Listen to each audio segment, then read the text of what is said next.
here's your total and here's your batch, right? You want to enter, hey, right now we're programmed for 1 and 1. You know, let's just say, hey, we want to program it for, you know, a job of 200, and every 25 it's is a batch, right?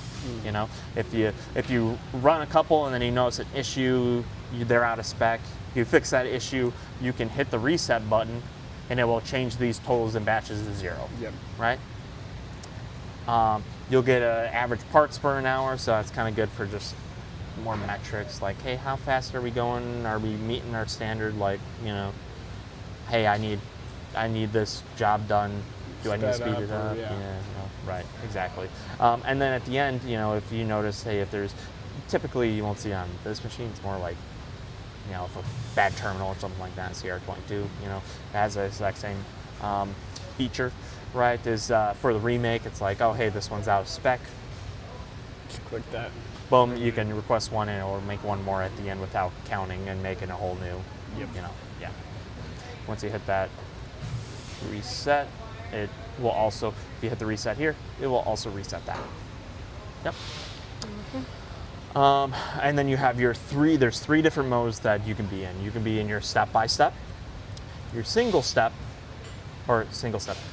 part, and then auto, right? If you're in step-by-step, right, you turn the machine on and you hit that cycle start, it will feed it and it will wait for another, then you press it again, it will cut. Press it again, it will feed. Press it again, it will go for a strip, you know, and X, Y, you know, one by one, you hit the cycles. You have to hit the cycles. So like this one though, it don't have no key or nothing like the CR22. You turn it, you can have the guard up, and there is no setup feature on this one. Correct. Yeah. So that setup feature is, you know, to mess around. If you got to, you know, make sure you got good crimp height on your applicators and all that. It also helps with making it easier to see, you know, the line up the crimp. There is none of that on this one. It's either on or it's open and off.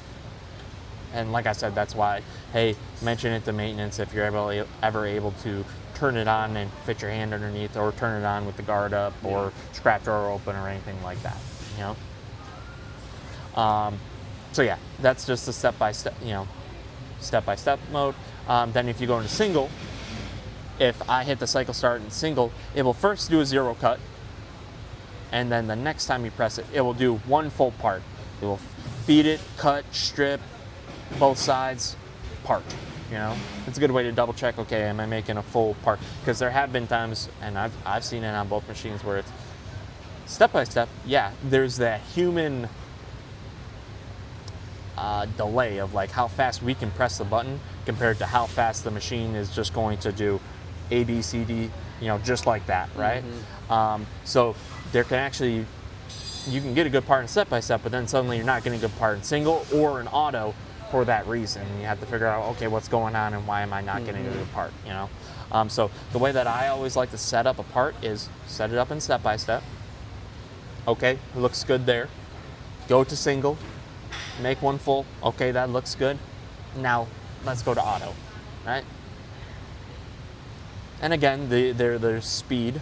The speed is based off of the wire feed speed. It's just a percentage of the wire feed speed. Yeah, we'll go over that in just a little bit.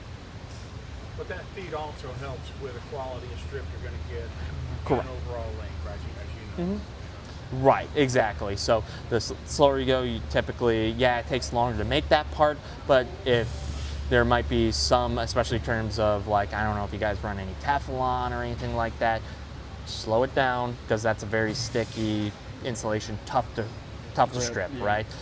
Whereas some of the other insulations, I mean, set it to 100, set it to the highest it can go, and it just runs all day, right? It's just it's all about what wire you are running and how you can make those making those adjustments to really optimize it, right?